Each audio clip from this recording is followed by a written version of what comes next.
అందరికీ నమస్తే, welcome to big TV. నేను మీ కౌతువి. సమంత సో నిన్నటి నుంచి కూడా చాలా హాట్ టాపిక్గా మారింది. తను పెళ్లి చేసుకునే విధానం ఒకటైతే అసలు ఆ విధానంలోనే ఎందుకు తను పెళ్లి చేసుకోవాల్సి వచ్చింది, ప్రీవియస్ తన పాస్ట్ ఏదైతే ఉందో మరొకసారి అలా జరగకుండా ఉండడానికి ఈ విధమైన పెళ్లి చేసుకోందా అని చెప్పి చాలామంది నెటిజన్స్ ఇవాళ అసలు ఆ పెళ్లి గురించి సెర్చ్ చేస్తున్న సిచ్యువేషన్స్ కూడా ఉన్నాయి. సో దాని గురించి మాట్లాడితే వాళ్ళు మనతో పాటు ఐకానిక్ ఆస్ట్రాలజర్ గట్టుపల్లి సురేష్ బాబు గారు ఉన్నారు. సార్ నమస్తే. జై శ్రీమన్నారాయణ. సో సమంత నాగ చైతన్య గారితో డివోర్స్ అయిపోయిన తర్వాత మళ్ళీ ఆమెని ఎవరు పెళ్లి చేసుకుంటారు, లేకపోతే ఆమె ఎవరిని పెళ్లి చేసుకుంటుంది అని చెప్పి చాలా ఈగర్గా వెయిట్ చేశారు. అయితే నిన్న తను పెళ్లి అయిన విధానం కావచ్చు, లేకపోతే ఆ ఫొటోస్ అన్నీ కూడా పెట్టడం జరిగింది.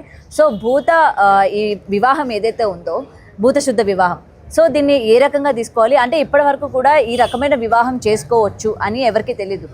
సో అసలు ఎందుకు తను పర్టికులర్గా ఇలాంటి వివాహం చేసుకోవాల్సి వచ్చింది? సో దీనివల్ల దాంపత్య జీవితం ఎక్కువ కాలం ఉంటారు, బలంగా ఉంటారు జంటలు ఇద్దరు కూడా అన్నట్టు ఏమైనా సంకేతమా లేకపోతే ఏంటి? ముందుగా సమంత గారికి శుభాకాంక్షలు. మ్యారేజ్ చేసుకున్నందుకు, ఒక ఇంటి వారైనందుకు మనస్ఫూర్తిగా అయితే అభినందిద్దాం సమంత గారిని. ఇక తర్వాత ఈ భూతశుద్ధి వివాహం ఏదైతే ఉందో ఇది మన ప్రాచీన కాలంలో కూడా ఈ భూతశుద్ధ వివాహం అని చేసేవారు. గాంధర్వ వివాహం అని చెప్పేసి భూతశుద్ధ వివాహం అని చేసేవారు. ఇది ఎలా చేసేవారంటే పంచభూతాల సాక్షిగా మనకి వివాహానికి కొన్ని షరతులు ఉంటాయి, వివాహానికి కొన్ని ప్రమాణాలు ఉంటాయి. ఈ వివాహ ప్రమాణాల్లో మనకి జాతక పరిశీలన ఉంటుంది. ఈ జాతక పరిశీలనలో ఇప్పటి రోజులు అయితే కంపాటబిలిటీ అంటారు. 36 అవుట్ ఆఫ్ 36. ఈ 36 పాయింట్స్ వస్తే మనకి మ్యారేజ్కి అర్హత ఉన్నట్టుగా. ఇక మినిమం 18 పాయింట్స్ రావాలి. అందులో లగ్నం ఉంటుంది, రాశి ఉంటుంది, నక్షత్రం ఉంటుంది, యోని ఉంటుంది. అలాగా మనకి 5 రకాలుగా కలిస్తే దాంట్లో ఫ్రెండ్షిప్ ఉందా, వ్యతిరేకత ఉందా, ఇవన్నీ కూడా చూసుకున్న తర్వాత మ్యారేజ్ చేసేటువంటి విధానం ఏర్పడింది. మన హిందూ సాంప్రదాయ ప్రకారంగా 5 రోజులు మ్యారేజ్ కాదు, 5 రకాలుగా చేసేటువంటి పెళ్లి తంతు అనేది ఉంటుంది. దాంట్లో ఈ యొక్క భూత శుద్ధి వివాహం అనేది కూడా ఒక తంతు ఉంటుంది. ప్రతి దాంట్లో కూడా చేసేటువంటిది ఉంటుంది. ఈ 5 రోజుల వివాహంలో 3వ రోజు చేసేది భూత శుద్ధి వివాహం అనేది ఉంటుంది అనమాట. ఇది మన ప్రాచీన కాలంలో చేసేవారు. ఈ వివాహం చేయడం ద్వారా అటు 7 తరాలు ఇటు 7 తరాలు అంటారు చూసారా, ఆ 7 తరాల పాటు అన్యోన్యంగా ఏ ఇబ్బంది లేకుండా ఉండేందుకు చేసేటువంటి వివాహంలో ఈ భూత శుద్ధి వివాహం అని ఉంటుందన్నమాట. అదే ప్రాచీన కాలంలో మనకి గ్రంథవ్యులు కావచ్చు, వేదులు కావచ్చు, మనకున్నటువంటి వ్యత్యాసాలు రచించినటువంటి వారందరూ కూడా వివాహాన్ని రచించుకుని చేసుకుంటే ఉండేవారు. కొన్ని పురాణాల్లో అయితే కూడా ఇప్పటికీ మనకి భూత శుద్ధి వివాహం అనేది ఉంటూ ఉంది. మనకి సుందరకాండ మీరు చూసినట్టయితే కనుక సుందరకాండలో కూడా ఈ వివాహం గురించి మనకి రాసి అయితే లెక్కించున్నది. ఇది శివుని యొక్క ఆధీనంలో జరిగేటువంటి వివాహమే. వేరే ఏదో యక్షిణి విద్యల్లోనో పోయేసి ఏదైనా ధర్మస్థలాల్లోనూ చేసుకునే వివాహం కాదు. ఇది ఒక సందేహంగా చేసుకునేటువంటి వివాహమే. ఇది కూడా దేవుని యొక్క సంకల్పంలో చేసుకునేటువంటి వివాహమే. ఇక ఇప్పుడు కాలంలో అయితే కనుక కొన్ని రకాలుగా కొన్ని దక్షిణాది దేశాల్లో అయితే కనుక ఖచ్చితంగా ఈ వివాహం అయితే చేసేటువంటి ఆచారం ఉన్నది. కాకపోతే అక్కడ వేరు పేర్లు పిలవచ్చు, కానీ వివాహం అయితే ఉన్నది. సూర్యుని సాక్షిగా చేసే వివాహం ఉన్నది, చంద్రుని సాక్షిగా చేసే వివాహం ఉంది, నవగ్రహాల సాక్షిగా చేసే వివాహం ఉంది. అలానే ఈ భూత పీత పిచాచులు కూడా మన వైపు రాకుండా ఉండేందుకు వాటిని శాంతింప చేసేటువంటి వివాహం కూడా ఒకటి ఆచరణలో ఉన్నది. ఇకపోతే ఈ సమంత గారి విషయానికి వచ్చినప్పటికి ఏంటంటే ఆల్రెడీ ఒక మ్యారేజ్ పోయింది, ఒక మ్యారేజ్ చేసుకున్నారు. అక్కడ వారికి సకంగా లేకపోవడం వల్ల, ఏదో ఒక చింతనలు రాకపోవడం వల్ల, ఈవిడికి హెల్త్ ఇష్యూ రావడం వలన, గ్రహశాంతి జరిపించకపోవడం వలన ఏదో రకమైనటువంటి దూరమయటం జరుగుతూ ఉంది. ఈ జరిగిన తరుణంలో ఆమెకి ఒక తోడు కావాలి. అతను ఎవరైతే మ్యారేజ్ చేసుకున్నారో అతను మళ్ళీ పెళ్లి చేసుకోవడం జరిగిపోయింది, వారి సంసారంతో అయిపోయింది, వాళ్ళతో సంబంధం లేదు. ఇక్కడ వాళ్ళంతా బాగున్నారు. ఇక్కడ ఈవిడ కూడా ఒక తోడైతే కావాలి. ఇప్పుడు లోకంలో రెండో పెళ్లి అనేది సహజంగా నడుస్తుంది. పెళ్ళిళ్ళు కాకుండానే చాలా మంది ఉన్నారు. అలాంటిది రెండో పెళ్లి చేసుకోవడం ఆనందకరమైన విషయమే, గొప్ప విషయమే. సమంత గారికైతే ముందు హ్యాట్సప్ చెప్పొచ్చు ఆ విషయంలో మాత్రముగా. ఇక చేసుకునేటువంటి మహానుభావుడు ఎవరైతే ఉన్నారో రాజుగారు, ఈ యొక్క రాజుగారే కదా, ఎస్ రాజుగారు ఎవరైతే ఉన్నారో ఇతను ఒకప్పుడు మనకి ఇప్పుడు డైరెక్టర్గా కూడా రాణిస్తున్నారు. ఈయన మంచి మనసుతోనూ గొప్ప వ్యక్తిత్వం తెల్లటువంటి వ్యక్తి అని మనకు తెలుస్తూ ఉంది. వీరి యొక్క జాతకంలో కూడా మనం పరిశీలించి చేసినట్టయితే కనుక ఏదైనా సరే మళ్ళీ కూడా అలాంటివి జరగకుండా, అంటే ఫాస్ట్లో ఏదైతే జరిగిందో అది జరగకుండా ఉండేందుకు ఒకటి. ఇకపోతే ఈ భూత పీత పిచాచులు ఇవన్నీ ఉంటాయి అని ఎంత నమ్మకం ఉందో అలానే ఈ భూత సాక్షిగా అనేది ఈ భూత శుద్ధి వివాహం అనే దానికి ప్రత్యేకత మీరు చెప్పాల్సింది ఏంటంటే కనుక మనలోని ఆత్మ సంతృప్తి చెందేందుకు మనలోని దోషాలు ఉంటాయి. కళత్ర దోషం ఉంటుంది, కాలసర్ప దోషం ఉంటుంది, నాగదోషం ఉంటుంది, కుజు దోషం ఉంటుంది. ఇలాంటి దోషాలు ఏమైనా మనకి దరి చేరకుండా ఉండేందుకు కూడా ఈ భూత శుద్ధి వివాహం అనేది చేస్తూ ఉంటారు. మనకి పెళ్లిలో కూడా ఈ మంత్ర ఉచ్చారణ జరుగుతూ ఉంటుంది. మనకి గంధర్వ మ్యారేజ్ అంటే గంధర్వ పెళ్లి అంటారు. మనకి ఎక్కడెక్కడ జరుగుతుంది అంటే కనుక ఆర్య సమాజాలు ఉంటాయి కదా, ఈ ఆర్య సమాజంలో కూడా వివాహ తంతు చదివేటువంటి మంత్రాలు వేరే ఉంటాయి. రాజులకు చదివేటువంటి మంత్రాలు ఏవైతే ఉంటాయో నట్టినడు జమున అభిజిత్ లగ్నంలో కొన్ని మంత్రాలు ఉచ్చారణ మారిపోతూ ఉంటుందన్నమాట. అలాంటి మంత్రోచ్చారణ జరిగేటువంటి రాజు తంత్ర మంత్రోచ్చారణతో జరిగేటువంటి మ్యారేజెస్ కొన్ని ఉన్నాయి.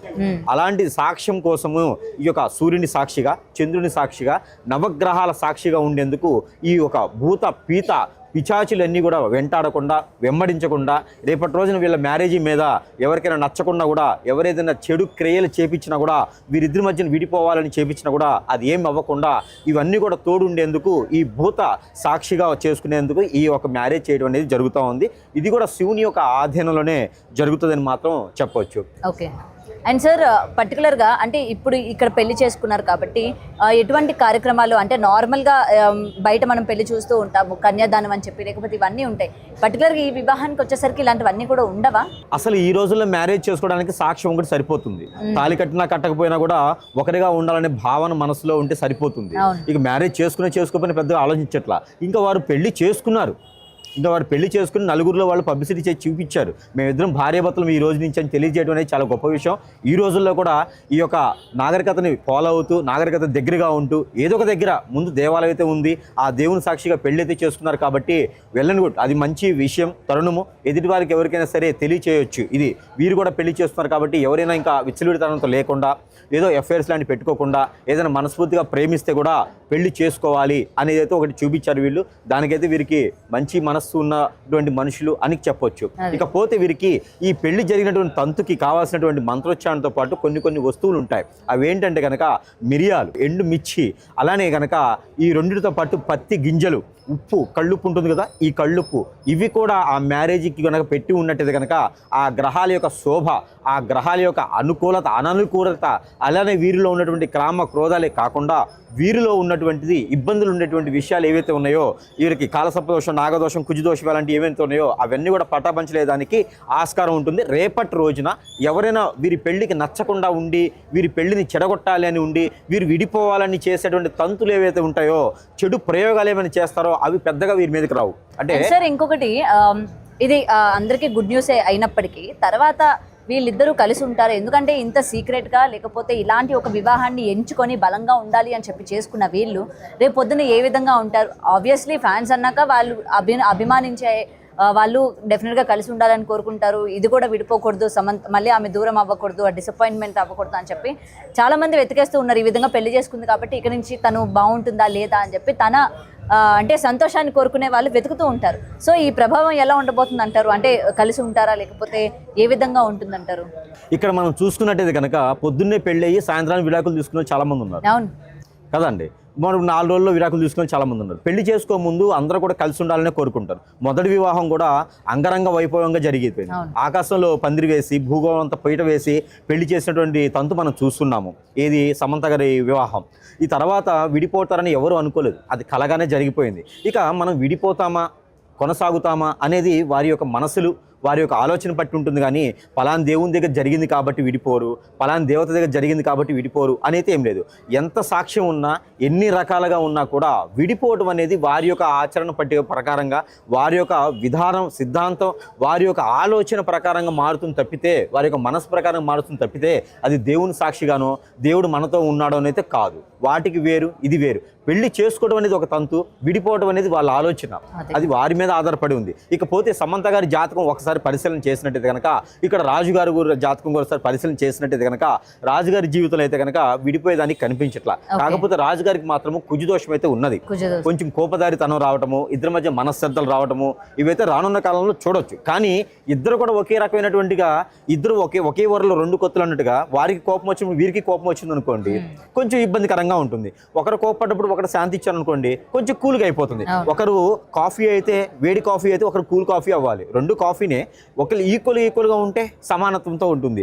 లేదు ఇద్దరు నాకెంత అంటే ఖచ్చితంగా వారికి ఇంకో దాన్ని దారి తీసేలా ఉంటుంది. ఇంకో విషయం ఏంటంటే కనుక సమంత గారికి ఈ రోజు ఉన్నటువంటి ఆరోగ్య సమస్య కావచ్చు, గ్రహరీత్యా దోషాలు కావచ్చు, ఆవిడకి ప్రకృతి వచ్చినటువంటి దోషాలు కావచ్చు, ఇవన్నీ కూడా చూసినట్టయితే కనుక సమంత గారికి ఒక అత్యున్నతమైన తోడైతే కావాలి.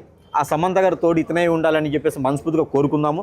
ఆ తర్వాత ఏంటంటే కనుక పిల్లలు పుట్టే విషయంలో కూడా కొంతమేర వీరికి ఆలోచించుకోవాల్సినటువంటి సందర్భం అయితే ఏర్పడతా ఉంది. వీరికైతే కనుక నేను చూసిన దాని ప్రకారంగా హార్మోన్ ఇన్బ్యాలెన్స్ అయితే కొంత కనిపిస్తూ ఉంది. ఆరోగ్య సమస్యలు కూడా వీరికి గ్రంథులకు సంబంధించినటువంటి సమస్య, దీర్ఘకాలికంగా ఉండేటువంటి ఆరోగ్య సమస్య అయితే సమంత గారికి కనిపిస్తూ ఉంది. కాబట్టి పిల్లలు పుట్టే యోచన అయితే మాత్రము ఏదైనా ప్రకృతి పరంగా వేరే విధంగా ఏదన్నా ఆర్టిఫిషియల్గా ఏదైనా పుట్టేటువంటి విధానం తప్పితే కనుక ఈవిడకి స్వయం సుపాధిగా పిల్లలు పుట్టేటువంటి విధానం అయితే నాకు కనిపించట్లేదు. కాబట్టి అవి గ్రహ దోషాలు కాదు, ఆవిడకి ఆరోగ్య సమస్యలు కూడా అలా ఉన్నాయి. కాబట్టి అవి ఏదన్నా వారికి అట్లాంటి సమస్యలు ఏమన్నా రావచ్చేమో, కానీ విడిపోయేటువంటి సమస్య అయితే వరకు అయితే వారి మనసుకు మాత్రమే చెప్పుకోవాలి తప్పితే విడిగా కామన్గా ఇక్కడ చేసినట్టు పెళ్ళిళ్ళు ఎప్పుడు కూడా విడిపోలేదు. చాలా తక్కువ. ఈ రోజుల్లో అయితే ఇక్కడ మనకి జరిగేటువంటి పెళ్ళిళ్ళు ఏవైతే ఉన్నాయో ఇక్కడ ఈ యొక్క శుద్రానికి సంబంధించినటువంటి పెళ్లి సాక్ష్యంగా కాబట్టి అన్ని రకాల ముక్కోటి దేవతలు కూడా దీవించేటువంటి విధానం శుద్రంలోనే ఉంటుంది.